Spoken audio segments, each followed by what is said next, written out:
glasses to another episode of The Sandwich. Today we have quite a chuckle feast.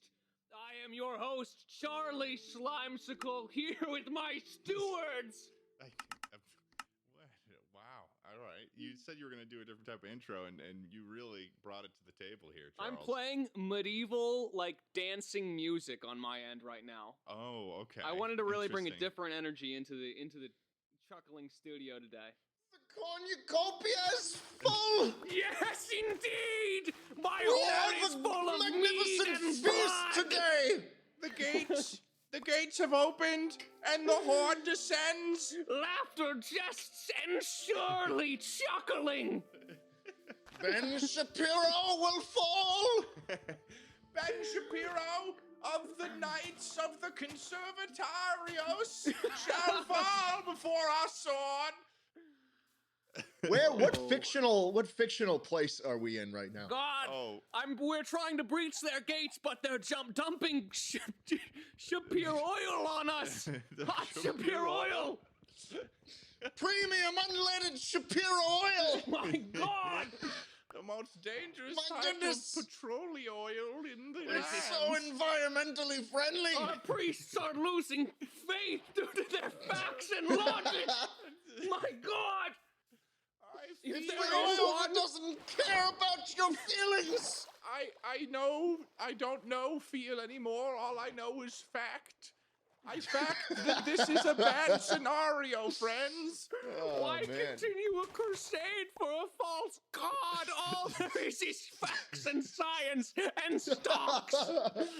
Welcome once again, ladies and gentlemen, to the medieval version of the Chuckle Sandwich podcast. We teleported back a couple SM7Bs and a mixer, and we handed it off to our ancestors who seem Ted. to have gone a bit off the rails. You know who invented the sandwich? Ooh. John Sandwich. Dude. He was playing, I actually remember this. He was playing chess or some shit. And he's like, I need to be able to play chess and consume meats without getting my fingies wet, without needing to use a fork. So he's just put it between two pieces of bread. And there we go. Now the sandwich is born. And next to maybe him, if and you next had to a him. sandwich in your hand slot, you wouldn't have lost to one of the Botez sisters in under 14 seconds when they were playing chess. Yeah, that is true. But I did see them recently, and I beat Alex in checkers. Which is interesting because you'd think, oh, well, it's like the same board. They play chess for a living. Their whole job is to, guess what moves are coming. I don't know. And I beat her 2 out of 3 times in chess. In checkers. What'd you win? Yeah. Nothing.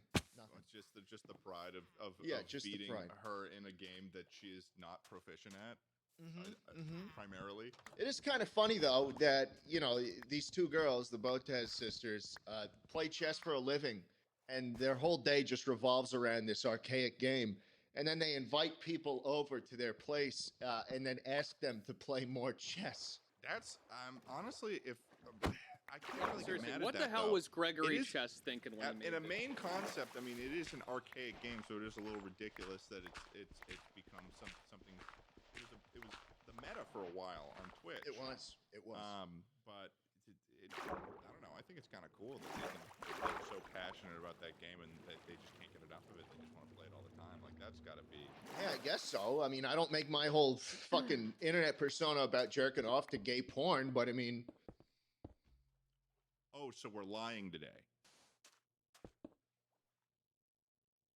Ladies and gentlemen, I went to Los Angeles a couple days ago. I spent the weekend in Los Angeles, and that's what the entire podcast is going to be about. I went down for the Ludwig roast. Ludwig's girlfriend, Cutie Cinderella, organized a nice roast with all the friends, with all the family, with all the naysayers and the yay-sayers. We all came down. We roasted Ludwig and friends, and we had a fantastic time. So for those of you who don't know who Ludwig is, he's a very, very popular Twitch streamer. If you're not part of the Twitch world, he recently set the record for the most concurrent subscribers on Twitch. You have to pay money to become a subscriber on Twitch, and he did a subathon that lasted a month long, and he got most. He beat Ninja of I don't know if you guys remember the turnover from 2019 to 2020. He's that guy Remember who tried Fortnite? to get everyone to floss. And maybe for better or for worse, Ludwig beat him. With And like he was 170,000. I don't want to By downplay too how 170,000. crazy it was, because he was live for a month straight, you know, Yeah. sleeping, Yeah. fucking eating, all that shit with the camera on, which I know I couldn't do it. So I mean, I feel like it's No. well deserved. It is. I It had is trouble absolutely enough crap. doing a 12-hour stream, so Yeah. I can't. It's pretty nice though his situation. 'Cause he lives with multiple other content creators, so he was able to, like, if he needs to go Jerk off. or something like that. Beat one out. Yeah, he did a little tag team situation. So he had some of his friends come in and keep people entertained. So he did a wonderful job. I mean, throughout that whole month, I was like, I kept coming out. I was like, God damn. And the thing is, too, the way that these subathons work is that it isn't determined by the streamer how long it lasts. Like there is a timer, and every time you get a sub, that adds to the amount of time until the end of the stream. So Ludwig went into that unaware of the fact that he would be doing that for a month, right? People usually set cutoffs, though. People usually set cutoffs. People that aren't Ludwig, I guess, typically have some sort of cutoff. Or, okay, guys, I've been streaming for a whole 12 hours here. I should probably go to bed. There wasn't any of that for about 30 days. Have you done a subathon before on your Twitch? I haven't. I've done, like, charity streams, like long charity streams, but that's Oh. and I've died. Who cares about charity? 12 hours is cares about way charity? too much for me, man. Christ, 12 I can't hours? even imagine. But yeah, 12 hours left me I've had a absolutely brain dead. I've had a dream of whenever I return back to Twitch.tv, that I would want to do like a 24-hour stream. I feel like that's a very lofty goal. I mean, I wouldn't sleep. I would just sort of stay up. I've stayed up for 24 hours in the past. I mean, I went to college. College, am I right, guys? So relatable. We go to You're college outnumbered in here this on the podcast, Chuckle Ryan. Sandwich Podcast. What do you mean? You're- What are you talking about? You're What are you outnumbered. talking about? There's 2 degrees. 2 degrees? Yeah, I'll tell you what, Schlatt. I'll tell you what, and I will beat the hell out of you with my degree, because God knows what else I'm going to use it for. You're gonna give me a little paper cut with it. That's With right. that nice degree That's that you, right. you ever spent beat- tens of thousands you're of dollars gonna on. feel 4 years worth of blood, sweat, and tears Mm. slicing right through a millimeter of your flesh, buddy. You ever been beaten the shit out of by a $200,000 receipt, Schlatt? No. That's right. Well, That you're is- and that about is- to, my friend. It's flimsy card stock, but eventually it'll get the job done. If you saw hard enough. You could take a They tree actually down. gave me mine on computer paper, so it's gonna be a little tough. He's just gonna have his arm out and just take it. That's all.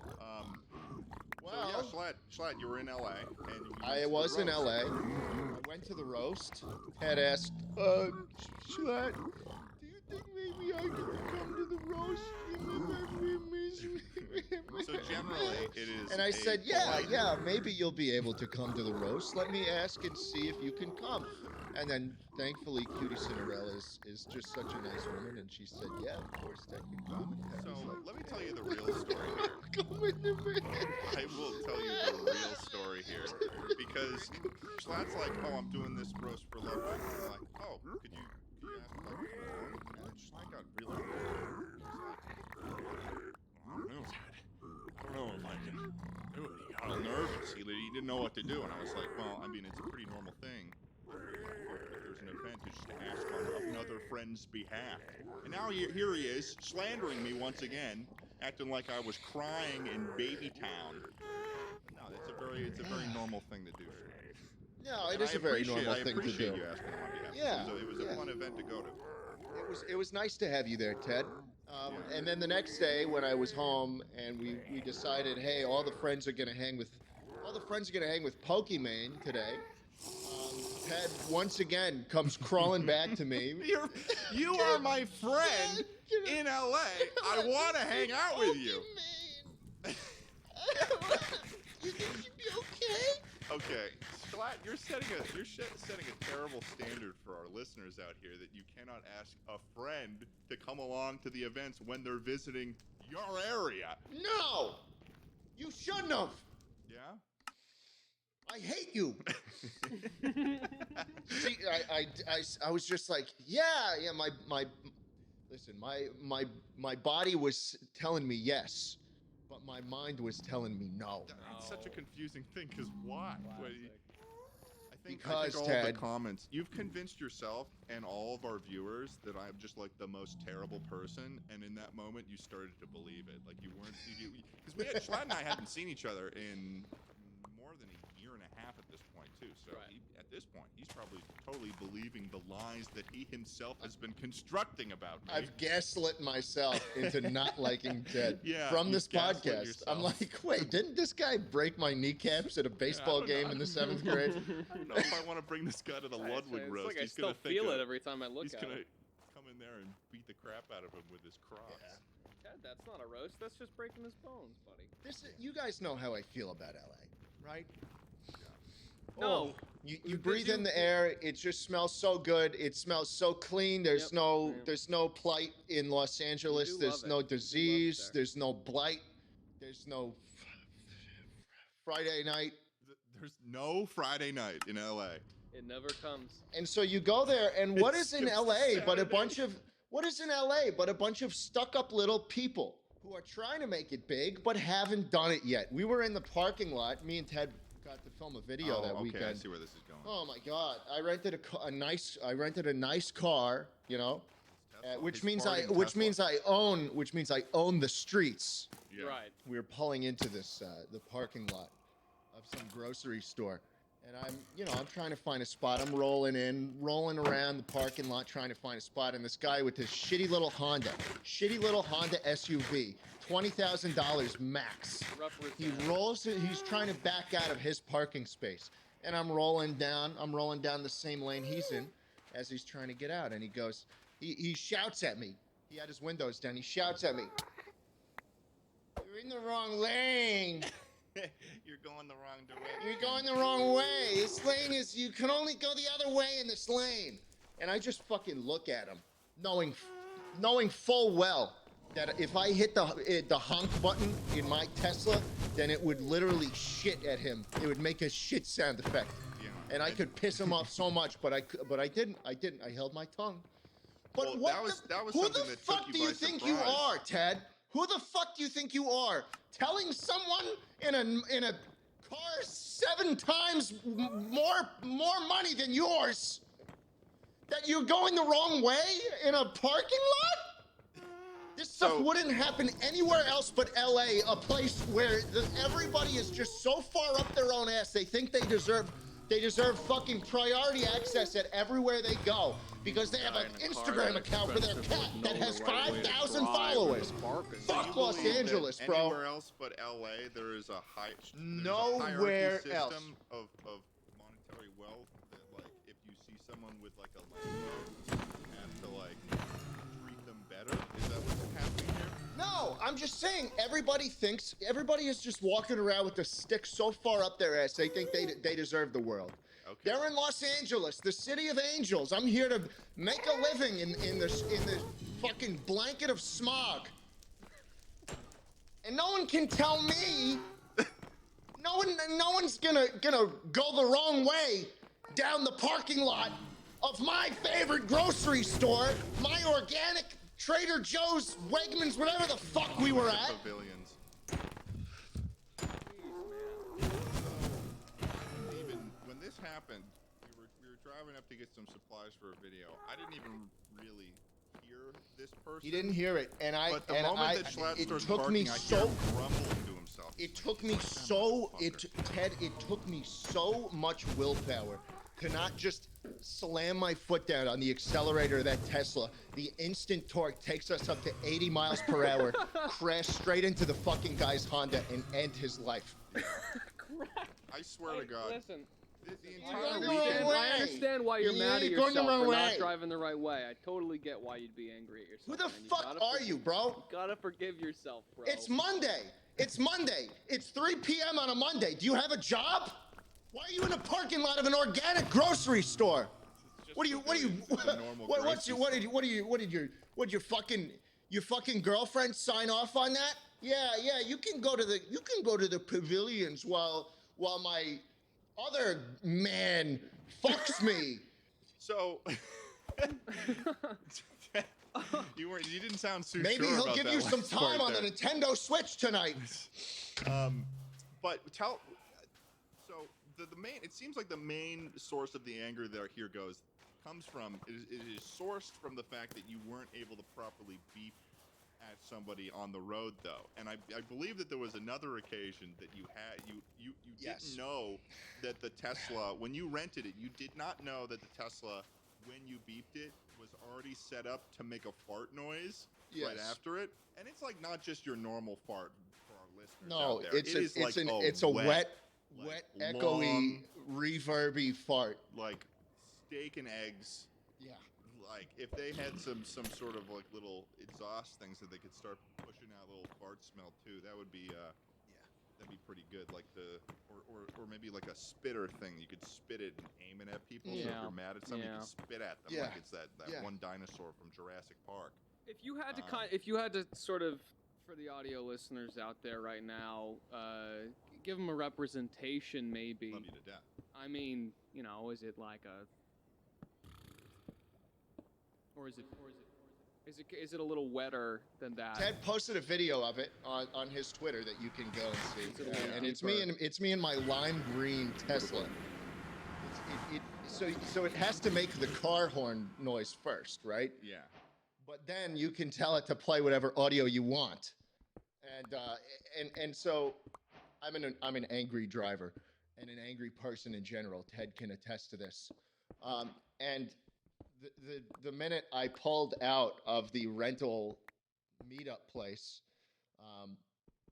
someone almost immediately cuts me off. Which, where are you going? Where the hell are you going? That you're in such a rush, and that pissed me off. That really upset me. Did you cry? No. You know what I did? I laid on the horn. Beep. And the fucking car farted at him. And in that moment, I felt so utterly powerless because I didn't know how to change the car horn either. And so now I couldn't even express my anger lest the car farts at him. And I was just, oh my God, it was just such a terrible all time. of his anger and fury was just snatched away from him by this fart sound. One foul toot. I will say though, Schlatt, I imagine that the fart sound there exists for like a good reason, because the point of the farting is like to make a poo sound at someone as if you're like a shit driver, Maybe, yeah. Maybe. But they're not going to hear the fart. What other reason would they have to have a fart sound? I don't know. Maybe you scare people on the side of the road. Maybe you give them a little fart. You fart at them a little bit, being like, hey, you're a shit person. Why would that scare them? You live in Los Angeles and you're not a good guy. So I'm going to have my car fart at you. We thought about whenever we were stopped somewhere when we were driving around to fart at someone, but the only available person in the context of where we were driving around was this like ridiculously old woman. And I presented the idea to Schlatt after I had it, but knew we weren't going to do it. But can you imagine if you just pulled over to the side of the road in Los Angeles and beeped at an old woman with a walker, and she looks over, and then it's just a massive fart sound. Massive, you guys are a bunch of monsters. You guys are fucking. You are monsters. Speaking of monsters, I mean, you should have seen the way that this dude was driving the Tesla. It was like he was playing Frogger or something. He would stop, he would be slow, and then he would speed up to 150 miles per hour, and then slow down just because he knew he could. It's and then instant. At the same time, it's instant. The Tesla at the same time, he's blasting Astronaut in the Ocean, so he's going what going you know back about and forth, rolling down in the deep and your brain goes numb. Listen, the Tesla, the one thing I will say about the Tesla is that it is very, very fun to drive. Few car, no, I'll say no. I've not been in another car that has been that just unbelievably fun. Even the lower spec, it was a Model 3. It was the lowest spec model. Yeah, you step on the gas. You just give it a fucking tap, like you rip your big toe out of your boot, like SpongeBob, and you press down on it even the littlest bit, and the car just fucking goes instantly because it's not a real like fucking engine, so it's instant engine. acceleration. Would you ever Instant. get one, or is it more of a theme park ride you found yourself on?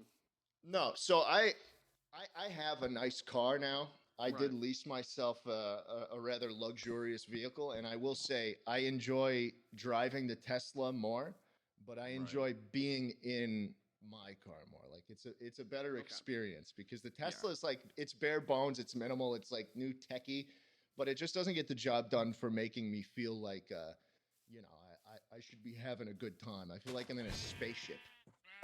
Which is cool. Some people like that. I mean, the new Plaid Model S. I don't know if you guys have seen a picture of that interior, but it literally looks like a spaceship. You said plaid. Plaid, yeah, that's what they're calling the new thing.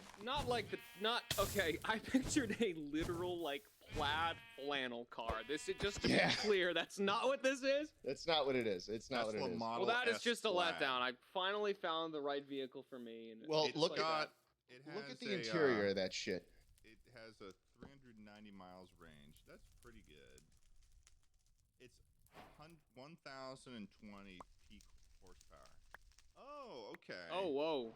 It's got the steering wheel. What the The hell's steering- going it's a the steering fucking wheel's race very car, bro. strange. It's like so half of the weird. steering wheel. It's So so the weird. steering wheel, I like how the example is like the Witcher Wild Hunt as there's a video game on there. But it looks like the DeLorean steering wheel. Yeah, it's literally a race car. It doesn't No, look I- like I you're wish- supposed to use it. If even. I really like the ability to do a little thing where I have my middle finger on the wheel and I just move the middle finger around to spin the wheel and stuff and spin it back. Like a lot of my driving You habits. guys are just such dangerous drivers. Is all I'm getting out of this entire podcast. No. I'm a very good driver. God, I I'm was so driving- I glad was- I've never been in the same. Oh, you know what? Oh. I just don't know. I just don't know about this, man. Look, you learn to drive in New York City, and you can drive anywhere. Speaking of You sound Of like such a driving. threat, man. Just an absolute threat on the roads. Hold on. Before we go any further, please allow us to fulfill a contractual obligation. So you started your own online store. You're doing what you love, selling products people want, and orders are coming in fast. Now there's the hard part, shipping out those products to the people. Luckily, ShipStation makes it easy. With ShipStation, it's simple to import, manage, and ship your orders out fast, and for a lot less money. It's no wonder ShipStation is the #1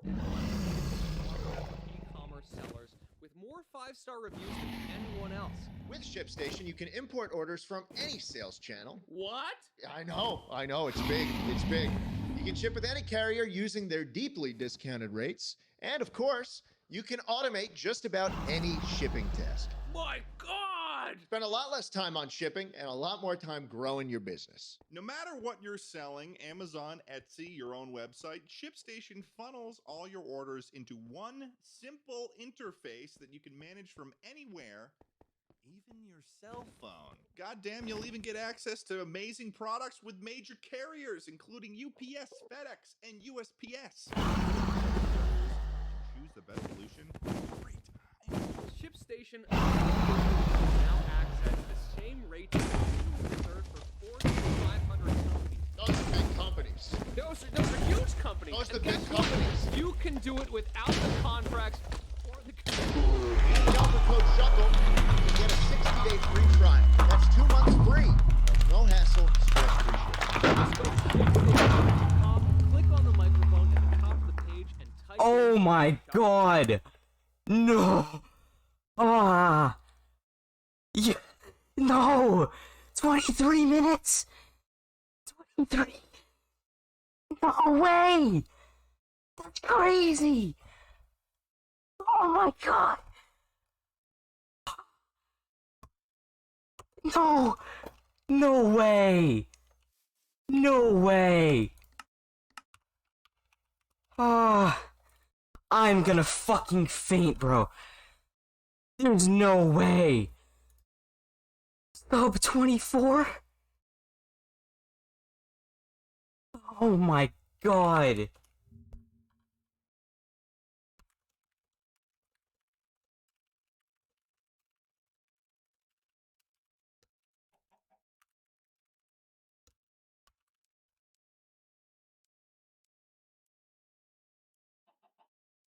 Oh, sub 24. Sub 24.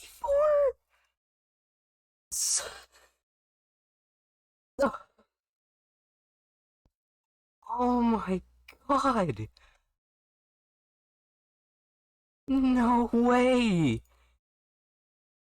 Ah, bro.